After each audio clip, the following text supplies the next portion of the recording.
Hey there, it is Dr. Tracy back for another episode. We're going to take a break from the ABCs of career development for at least an episode here for me to share some insights.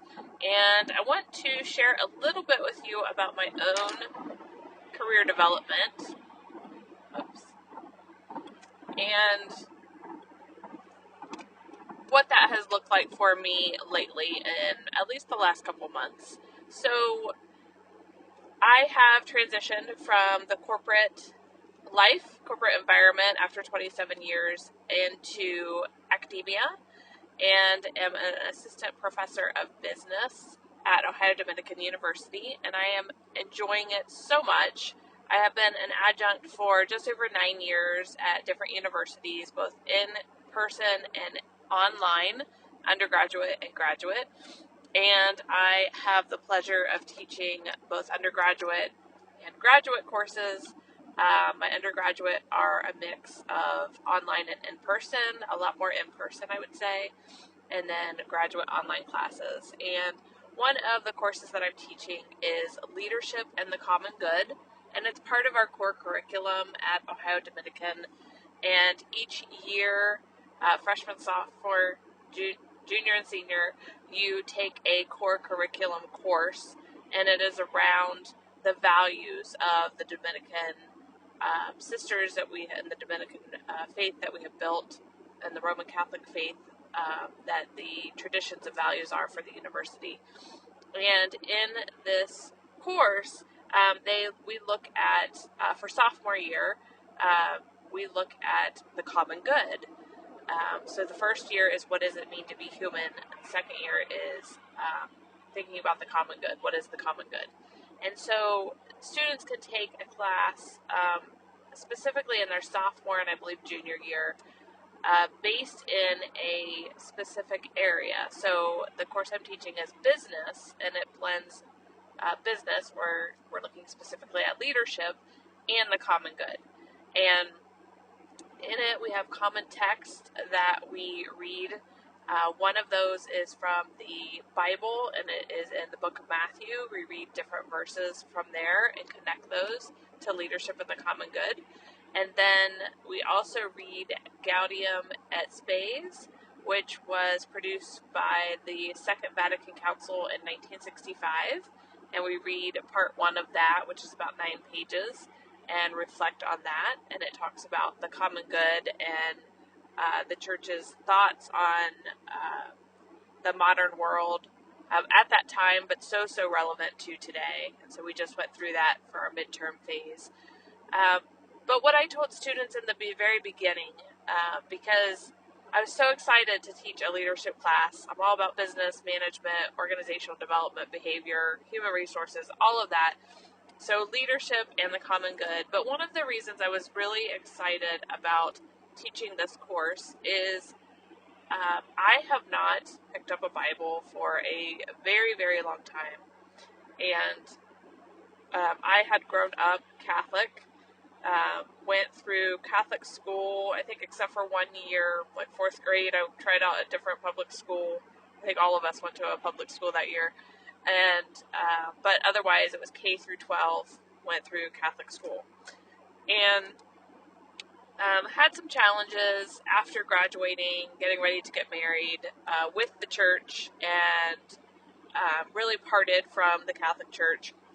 And I told my students this as well, I consider myself Christian, and I believe in God, and so what really was appealing to me in teaching this course is the ability to reconnect to my faith, which I know many individuals have been tested.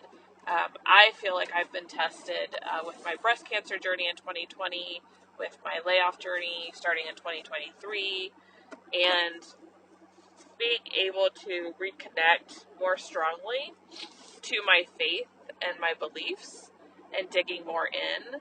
And this course, we are in week 9 of 16, has already, I've seen that happen so much. And I'm so grateful for that.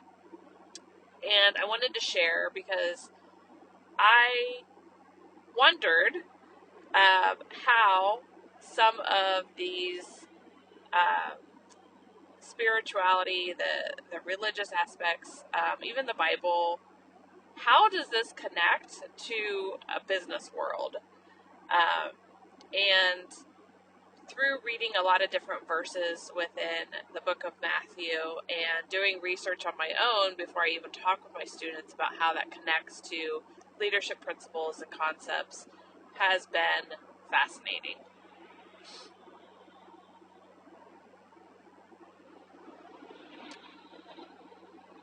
And even just this week, one of the things that we are talking about is Matthew 25, I believe it's 15 through 30, it's the parable about the talents.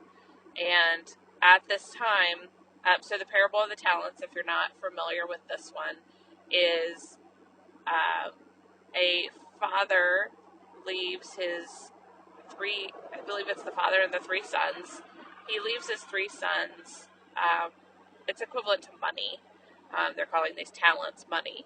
And he leaves the first son 5. And he leaves the second son 2. And the third son he leaves 1. So think of this as like a bag of money. And when he comes back, later, the first son who had 5 ends up doubling it. He said, "Dad, I invested this and I was able to make, double. I have 10 now." And he gave his father the 10. Or his father, I believe his father said, like, "That's amazing, great," that kind of thing. I went to the second son, and he originally had 2, and he said, I used the talents, I invested this, and I now have 4, so he had doubled it as well. And then he went to the third son, and the third son originally had 1, and he said, "I was scared, and I went and dug a hole, and I hid my talents, I hid my money, and when you came back, I unburied it, and here it is, here's my 1. And the father was upset that he did not use his talents, that he did not leverage those, and that he hid those. And so the father took his 1 and gave it to the son who had doubled his 5 and had 10. And the whole teaching around this is, and thinking of these more as talents, even though the analogy is kind of the money, is not to be afraid and not to go and hide your talents and hide your money, but to use those and to leverage those and put those out into the world and be courageous and be a little fearless with that. And so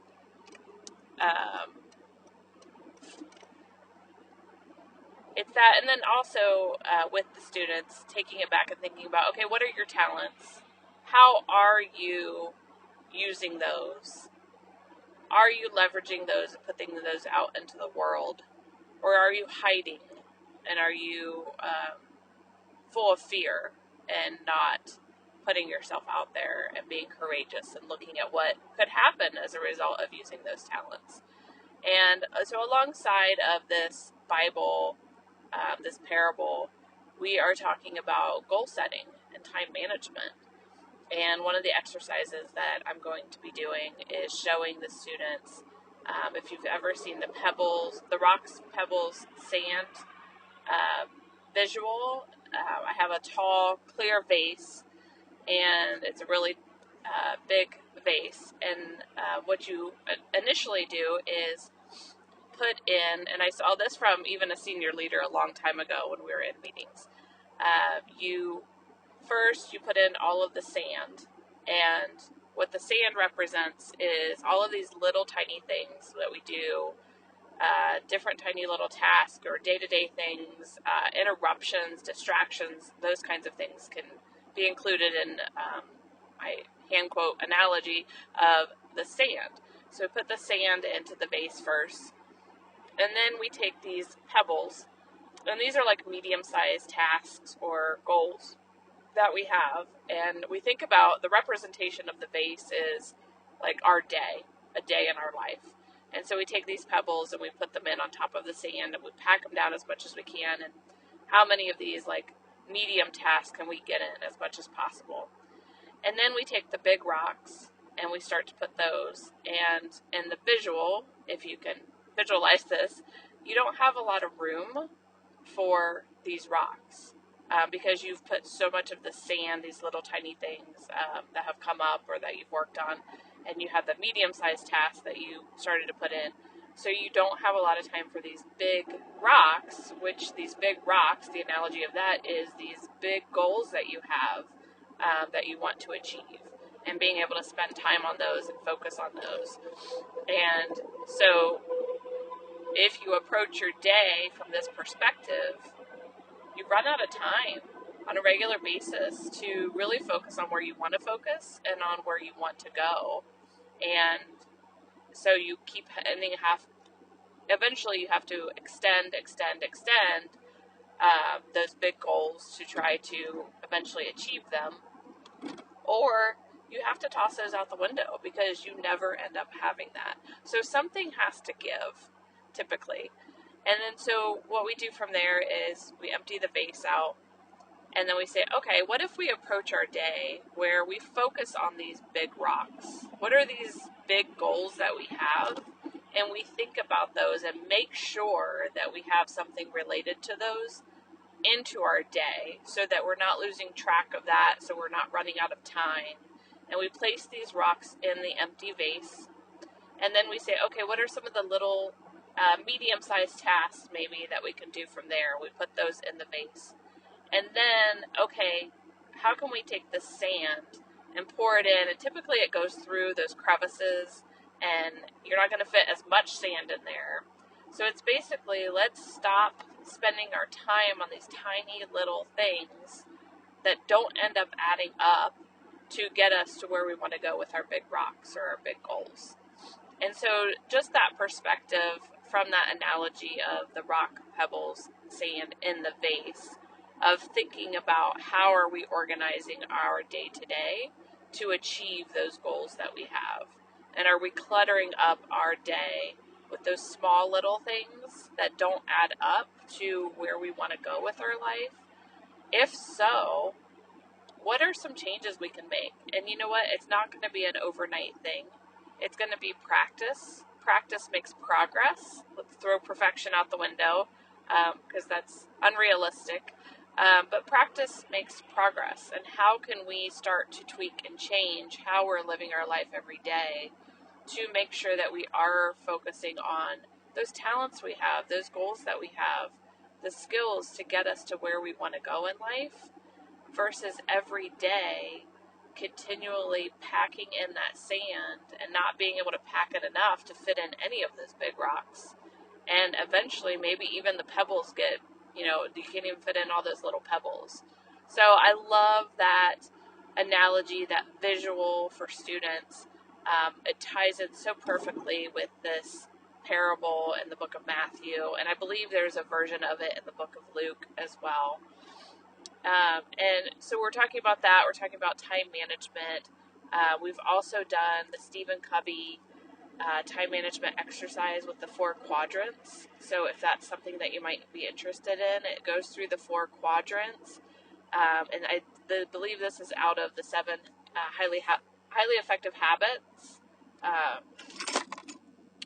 I think that's what I can't remember exactly the name of the book that he wrote, and it's an exercise walking through how are you spending your time. And so with that one, I'll walk students through each of the quadrants, explain to them what each quadrant is, and then I've done this in a business setting workshop as well, is okay, for each of these quadrants, if you think about 100% of your time across the 4, apply a percentage to each of these quadrants, these 4 quadrants, and let's look at where are you spending the majority of your time. And some students find, and some people find, that they're spending a lot of time in either quadrant 1, which are things that are most important and urgent, or urgent and important, but some of those things end up being because of procrastination. And how can we make sure that we try to plan as much as possible, which is quadrant 2 is the quadrant of leadership and planning. How can we move into that quadrant 2 so that we're doing more of that, so we're not in a rush, that we're not urgent and important all the time? And I know from a business perspective, some individuals get into job roles and they end up having these things that other people are considering, hey, this is important, this is urgent, you need to do this. And there's fire drills left and right. And if you're in that kind of situation, I would say there's one of two options. It's one, how do we change the culture of this? Is it possible to change the culture of this so that we're not always pants on fire trying to figure out and get shit done last minute and have these fire drills, which leads to stress for you and many other people. And it also leads to burnout. It's a quick road to burnout. So how do you mitigate and minimize that? And again, it's not something that happens overnight, but how do you do that? And if you start to explore that and you realize this isn't possible, like this isn't going to change, this is how it's going to be, people are not going to budge, and you either, do it or get out. And so the other option is, if there isn't the opportunity to start to change or make small movements towards change in that kind of environment, then what's your exit strategy? Where do you go from there? Because that is not a life that you want to be in for a long amount of time. And so if it can be temporary and then you can move into a type of role that you're not living like that and you're not getting stressed, you're not leading to burnout, that is an option as well. So we talk about, quadrant 1 is where it's important and urgent. Quadrant 2, you get into more planning. You want to spend as much time as you can into quadrant 2. Quadrant 3 is not important but urgent. This is a lot of people pleasing. A lot of saying yes to other people and taking time away from you. So if we go back to the visual of the rock, pebble, sand, this is you adding more sand in your vase in your day and making less room for those big rocks or those goals that you have for yourself, because you're putting the sand in that's helping other people reach their goals. And then quadrant 4 is the quadrant of deception. And in this quadrant, a lot of us get into this quadrant. It can be a challenge if you get stuck here. One of the things that happens in quadrant 4 is these are not important, not urgent things. So scrolling social media, Netflix binging, and none of this is to say any of these little trivial things that we may spend time doing are bad. I'm not saying that at all. It's that you don't want to get stuck here, and you don't want to be scrolling social media all day, every day. If you're doing it for an extended period of time, and it ends up, this is that sand, again, in your vase, in your day, if it impedes your ability to focus on some of those medium or big rocks, then it's a problem. And how do we minimize that? I'm not saying eliminate it, but how do we minimize that and spend more of that time in that quadrant of planning or leadership?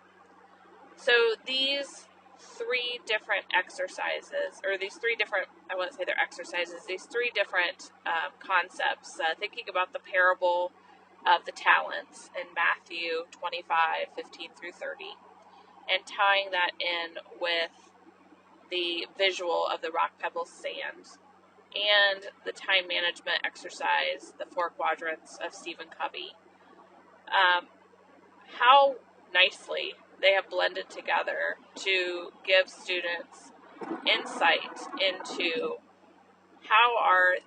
and not just students, for you as well listening, insight into how are you spending your time and how are you ensuring that you're focusing on those big rocks and that you're able to expand your talents, you're able to nurture those talents and not go and dig a hole in the sand and throw them in there. because you're preoccupied with other things or helping other people, but that you do have that focus in your life. And again, it's not going to happen overnight. If that's not where you are today, that's fine. If that's where you want to be, which I think most of us aspire to be in a place like that, then what is a baby step that you can take to start to transition over to that? Is there a job that you're in where it's constantly, maybe your whole entire day, most days, is full of sand, and you're not able to focus on any of those bigger goals or issues that you want to tackle? And maybe you're not even able to get to some of those pebbles or those medium-sized tasks. What are some steps that you can take? And some of those are easy. Others of those are challenging. I'm not going to say it's going to be easy, because it's not going to be easy in all cases. There could be the potential for conflict in some, or making a hard decision. But these are, maybe now you can see from me talking throughout how fascinating it's been to be able to come back to the Bible and being able to integrate and think about how those verses, whether they're parables or Jesus speaking or whatever that might look like, and how that integrates into the concept of leadership and how we can think about that. So I hope this has been insightful, whether you are a fellow professor, instructor, or even a business leader, and how you can interweave some of these things in. And maybe it's not right within the organization that you're in or the association that you're in to bring in that religious aspect or that spirituality. But those are some of the different ideas and thoughts and exercises that I've brought together to help my students better understand and make those ties between leadership and the common good and how all of this connects. And it's helped me along the way. So as a professor, we are not only teaching, but we should be learning as well. And I'll tell you what, I have been learning so much, and it's been so enlightening, and I'm very grateful for the opportunity to learn alongside of my students and to help them to learn and open their eyes and give them those aha moments as well. So thank you for listening, and I'll catch you on the next episode.